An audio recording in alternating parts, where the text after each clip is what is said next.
बोलो विष्णु भगवान की जय।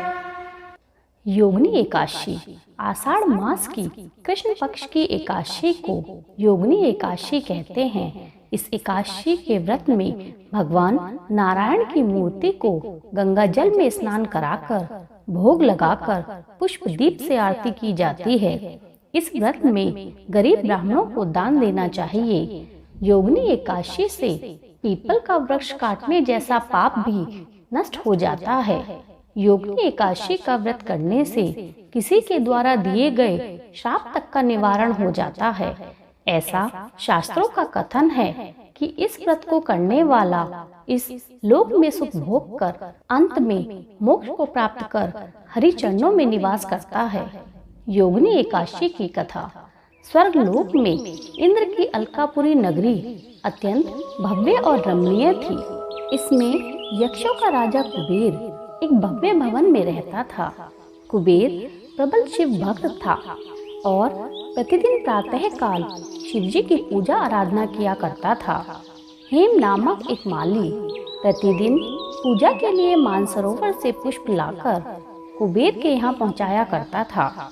हेम माली की पत्नी का नाम विशालाक्षी था। वह अप्सराओं के समान सुंदर, अत्यंत गुणवती और महान पतिव्रता थी। हेममाली अर्धरात्रि में फूल लेने मानसरोवर जाता और सुबह वहां से फूल लाकर राजा कुबेर के यहाँ पहुंचाता था।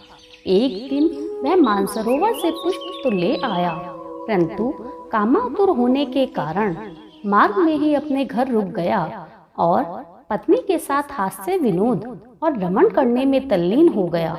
जब दोपहर तक कुबेर के पास पूजा के पुष्प नहीं पहुँचे तो कुबेर ने अपने सेवकों को पता करने के लिए हेममाली के घर भेजा। सेवकों ने राजा कुबेर से आकर बताया कि वह पापी तो काम के वशीभूत होकर अपनी स्त्री के साथ हास्य विनोद और रमण करने लगा है। यह सुनकर कुबेर ने क्रोधित होकर हेममाली को बुला लाने की आज्ञा दी। हेममाली भय से कांपता हुआ कुबेर के सामने उपस्थित हो गया। उसे देखकर क्रोध के मारे कुबेर के नेत्र लाल हो गए और वह कहने लगा, अरे पापी, नीच, कामी, तूने मेरे पूजनीय ईश्वरों के भी ईश्वर शिवजी महाराज का अनादर किया है। इसलिए मैं तुझको शाप देता हूँ कि तू स्त्री का वियोग सहेगा और मृत्युलोक में जाकर कोढ़ी होगा। कुबेर के शाप के कारण वह माली स्वर्ग से पृथ्वी पर जा गिरा और उसी क्षण कोढ़ी हो गया। मृत्युलोक में आकर हेममाली ने घोर कष्ट भोगे। भयानक जंगलों में बिना अन्न और जल के भटकता रहा।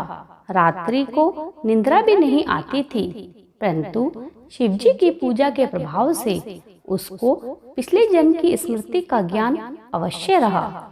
घूमते घूमते वह एक दिन मार्कंडेय ऋषि के आश्रम में जा पहुंचा। हेममाली वहां जाकर उनके चरणों में गिर पड़ा।